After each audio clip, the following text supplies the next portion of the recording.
আজকে আমরা কথা বলবো দক্ষিণ এশিয়ার পাহাড় বেষ্টিত প্রাকৃতিক সৌন্দর্যের দ্বীপ রাষ্ট্র শ্রীলঙ্কাকে নিয়ে, যেখানে আছে পাহাড়,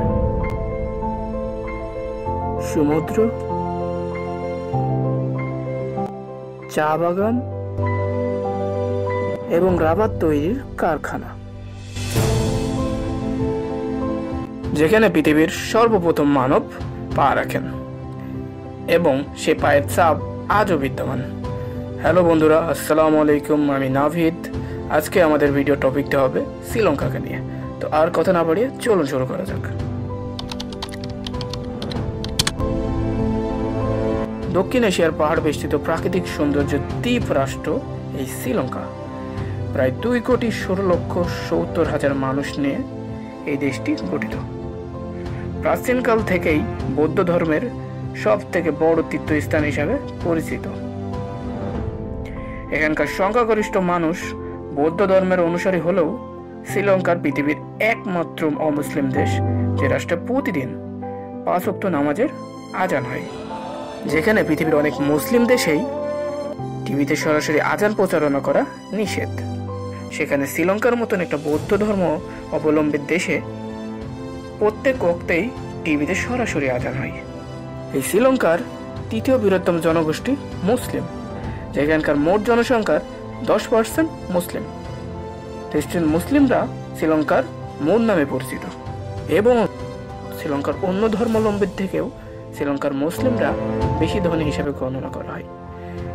শ্রীলঙ্কায় এই মুসলিমদের রাজনীতিতেও অনেক শক্তিশালী হিসেবে মানা হয়। দেশটির মোট আয়তন 65,600 কিলোমিটার। শ্রীলঙ্কার মোট জনসংখ্যা 70% বৌদ্ধ ধর্মাবলম্বী, বাকি 14% তামিল এবং হিন্দু এবং 10% ইসলাম।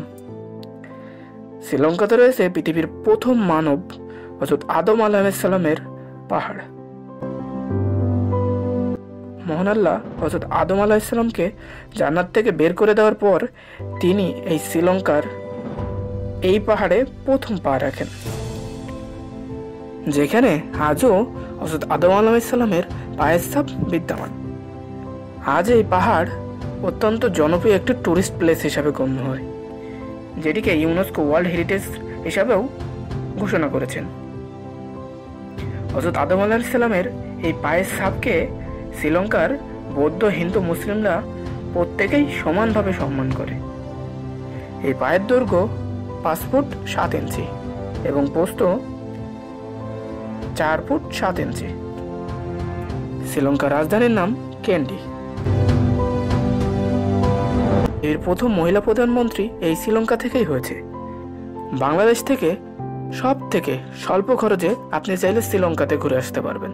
মাত্র 30,000 টাকার ভিতরে আপনারা এই শ্রীলঙ্কাকে ভ্রমণ করতে পারবেন, যেখানে আপনি অনেক কিছু উপভোগ করতে পারবেন।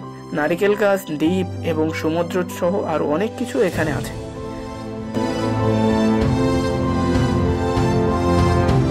শ্রীলঙ্কাতে সবচেয়ে বেশি দারুচিনি উৎপাদন হয়, যেটি তারা সারা বিশ্বে রপ্তানি করে।